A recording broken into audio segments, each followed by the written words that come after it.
Shalom, berjumpa lagi dengan saya Dr. Rianto Sinaga dalam episode Supranatural Doctor. Terima kasih kepada Anda yang sudah setia mendukung kami di dalam doa dan sudah menonton setiap YouTube channel video dari Revival Fire City. Dan nyalakan lonceng dan notifikasi supaya Anda menjadi yang pertama mendengar kisah-kisah supranatural Kristus. Saudara, kita tahu dari awal tahun dunia sudah mengalami wabah global COVID. Dan sampai sekarang wabah COVID-19 ini sudah sampai seluruh dunia dan dunia mengalami saat ini new normal atau kelaziman baru. Akan tetapi saudara-saudara, ada sesuatu yang harus kita persiapkan. Karena setelah wabah COVID-19 ini mereda, maka akan ada gelombang krisis global. Seperti firman Tuhan yang mengatakan di Ibrani 12 ayat 26, "Satu kali lagi aku bukan hanya menggoncangkan bumi saja, melainkan langit juga." Kita berada di satu masa di mana Tuhan satu kali lagi akan menggoncangkan langit dan bumi supaya dunia dapat melihat hanya kerajaan Tuhanlah yang tidak tergoncangkan. Jadi saudara-saudara, goncangan atau krisis apa saja yang akan terjadi setelah wabah COVID-19 ini mereda? Yang pertama, krisis keuangan. Tuhan sedang menekan tombol reset pada dunia ini. Di era yang baru ini, Tuhan sedang membuat semuanya menjadi baru, termasuk ekonomi global. Cara Tuhan mereset ekonomi global yaitu dengan mengizinkan adanya goncangan di dalam dunia ekonomi, di mana kita akan melihat akan banyak terjadi goncangan di dalam perbankan, akan banyak bank yang bangkrut dan akan merger. Kita akan melihat seperti yang Yusuf alami bahwa dunia akan mengalami 7 tahun masa kekeringan. Tetapi jangan takut saudara-saudara, kita sebagai orang percaya. Sebab masa 7 tahun kekeringan untuk Mesir atau untuk dunia bagi Yusuf adalah 7 tahun masa kelimpahan. Sebab di masa kekeringan itu Tuhan membuat Yusuf menjadi terkenal di antara suku-suku bangsa, sebab Yusuf menjadi distributor dari kelimpahan. Dan di masa ini pun Yusuf mengalami rekonsiliasi.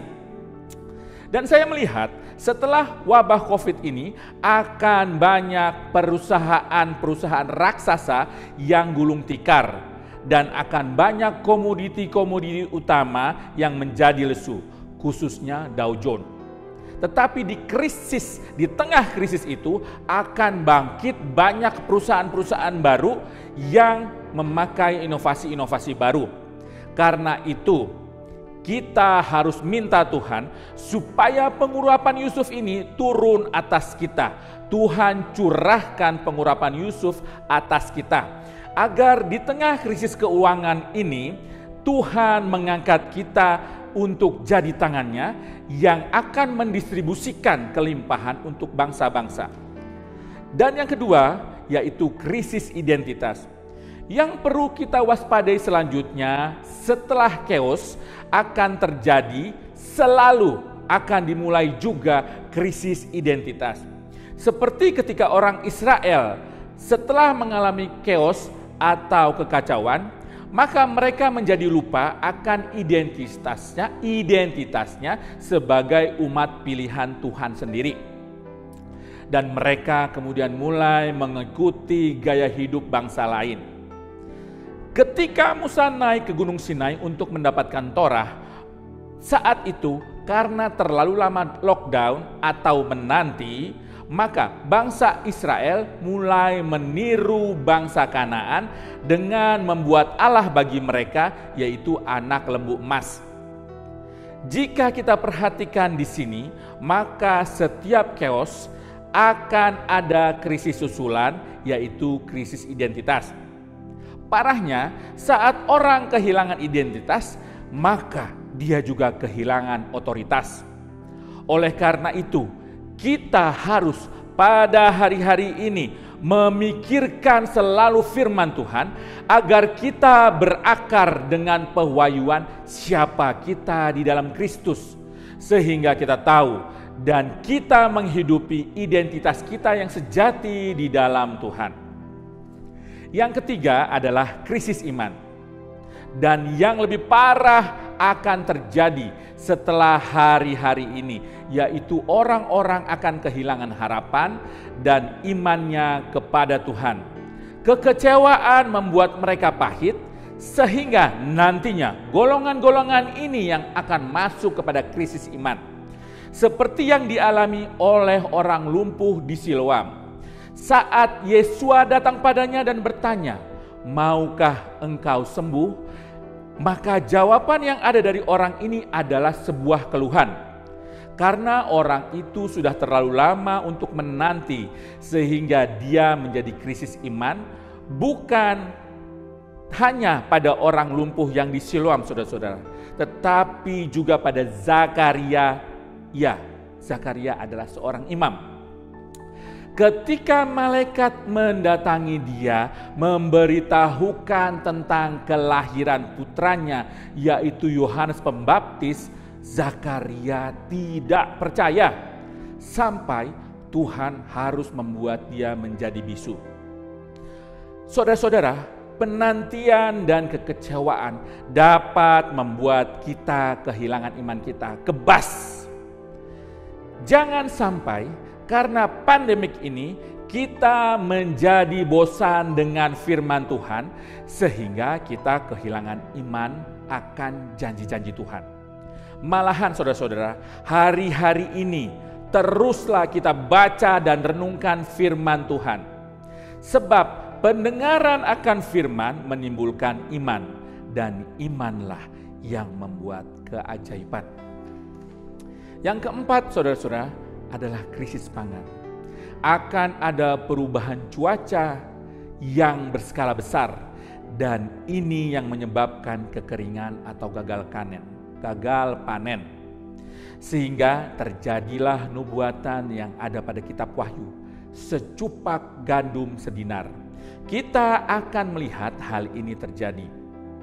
Dan gagal panen yang terjadi nanti ini bukan hanya karena cuaca, tetapi juga karena akan ada hama-hama baru, yaitu binatang perusak yang muncul dari dalam tanah.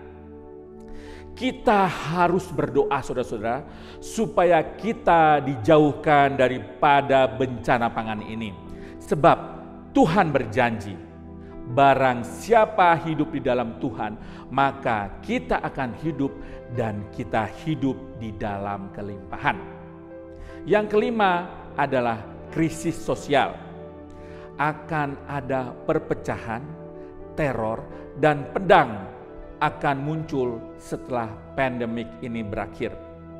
Karena manusia akan menjadi begitu egois, sehingga mereka hanya memikirkan dirinya sendiri, mereka lupa akan saudara-saudaranya.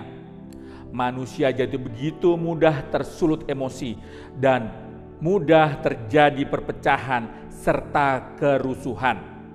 Demonstrasi akan terjadi dan ditunggangi oleh spirit anarkisme. Dan kita juga akan melihat akan ada sindikat terorisme baru yang disebut dengan cyber terrorism. Oleh karena itu, biarlah damai sejahtera dari Elohim yang melampaui segala akal turun memenuhi hidup kita. Yang kelima saudara-saudara, krisis sosial ini akan juga terjadi. Oleh sebab itu saudara-saudara, kita berdoa supaya damai sejahtera Elohim itu memenuhi kita semua. Dan saudara-saudara, ketika saya membahas tentang krisis ini yang terjadi setelah pandemik, itu bukan untuk menakut-nakuti, tetapi percaya bahwa kita adalah generasi supranatural, sehingga Kuasa keajaiban daripada Yesua membuat kita mampu mengubah krisis menjadi peluang. Sebab masalah adalah emasnya Allah. Haleluya saudara-saudara. Bukankah Tuhan berjanji bahwa Tuhan akan menggoncang langit dan bumi, tetapi kita tidak tergoncangkan sebab kita hidup di dalam kerajaan yang tidak tergoncangkan. Ada amin saudara-saudara? Bersyukur kepada Tuhan. Dan sebelum saya menutup episode ini, jika Anda memiliki cerita supranatural atau Anda ingin berkonsultasi tentang hal-hal supranatural, Anda dapat menghubungi email kami atau melalui WhatsApp kami di nomor 0878 8085 3523. Sekali lagi 0878 8085 3523. Jangan lupa untuk like serta membagikan video ini kepada rekan-rekan saudara supaya kemuliaan Tuhan memenuhi bumi seperti air menutupi samudra raya. Saudara-saudara, sampai berjumpa di episode yang akan datang. Dan percaya, di dalam Yesus keajaiban adalah sebuah kepastian.